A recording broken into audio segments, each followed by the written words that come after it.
Hello everyone, welcome to discover diarist. আজকে আমরা যাচ্ছি ব্যাঙ্গালোর থেকে আদিযোগী। আমরা বেরিয়েছি ওই বিকেল 3টে নাগাদ। এখান থেকে আদিযোগী প্রায় 57 কিলোমিটার, যেতে সময় লাগবে ওই 1.5 ঘন্টা মতো।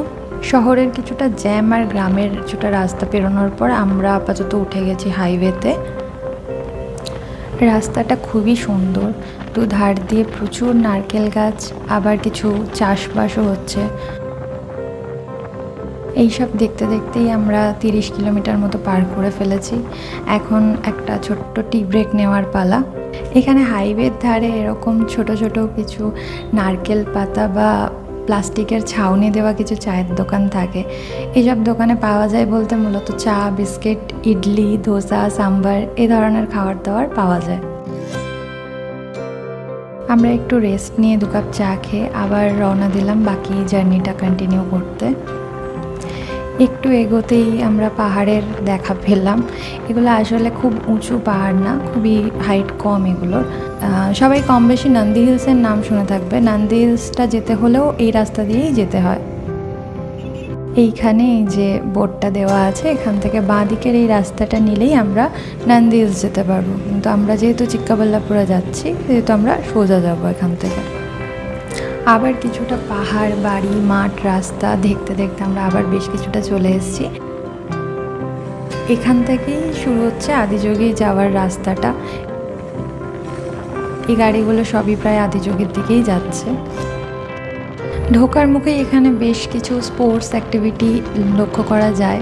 জায়গাটাও ভীষণ সুন্দর, তাই আমরা কিছুক্ষণ একটু দাঁড়িয়ে নিলাম।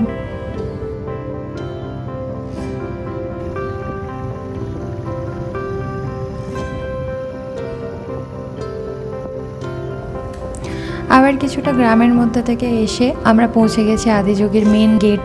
সামনে সদ্গুরুরও একটা ছবি রয়েছে দেখতে পাচ্ছি। জায়গাটা এখনও আন্ডার কনস্ট্রাকশন, ওই জন্য প্রচণ্ডই ধুলো, তাও দেখতে কিন্তু অসাধারণ লাগছে। এটাও ঈশা ফাউন্ডেশনেরই তৈরি। এটা কোয়েম্বাটুরের আদিযোগীর সেম টু সেম রেপ্লিকা। জায়গাটা বেশ পাথুরে একটা জায়গা, প্রায় 20 একর জায়গা নিয়ে এটা তৈরি হয়েছে। স্ট্যাচুটির উচ্চতা প্রায় 112 ফিট আর এর ওয়েট নাকি 500 টন।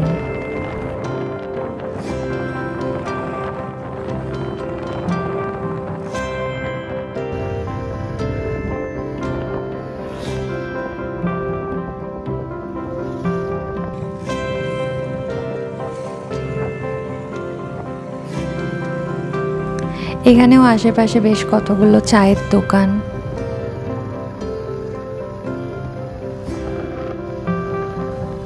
পাহাড়ের মাঝখান থেকে রাস্তাটাই পড়ন্ত বিকেলে অসাধারণ লাগছে।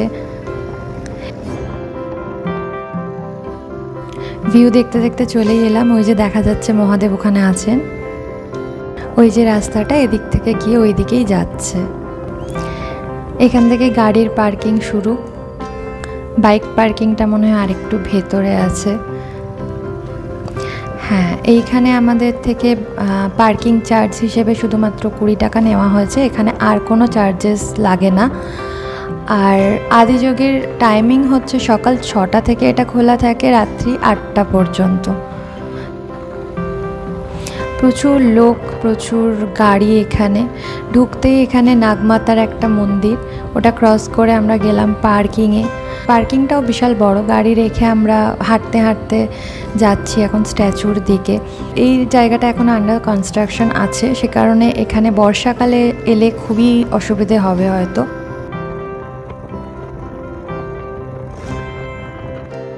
তো এখানে বেশ কিছু রেস্টুরেন্টও আছে। আর ওই যে সামনের ফাঁকা জায়গাটা, ওইখানে বসেই সবাইকে ওই লাইট শোটা দেখতে হয়। স্ট্যাচুর ঠিক নিচে রয়েছে একটা মন্দির, শিব মন্দির।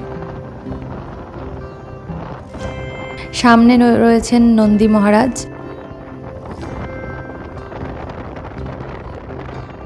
সন্ধ্যে 7টা থেকে এই লাইট শোটা শুরু হয়ে যায়। আমরা লাইট শো দেখতে বসে গেছি। 7টা থেকে 8টা অবধি 1 ঘন্টায় লাইট শো হয়। লাইট শোটা দেখার জন্যই একটু বিকেল সন্ধ্যে করে আসা। কিন্তু বর্ষাকালে এটা খুবই অসুবিধে হতে পারে, কারণ এখানে কোনো রকম কোনো শেড নেই, নিচে বসেই প্রত্যেককে লাইট শো দেখতে হবে।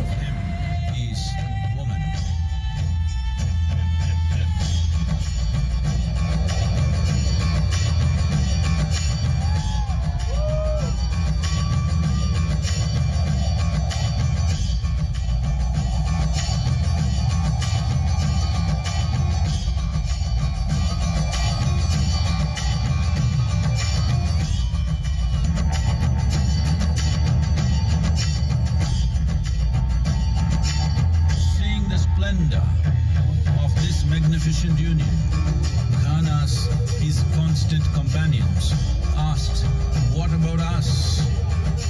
Adiyogi said, "Just drink of me," which drove them into intoxicated raptures. This spectacular being is not of the past, but the future of humanity. To move humanity from hallucinations of ups and downs to nameless ecstasies of one's interiority.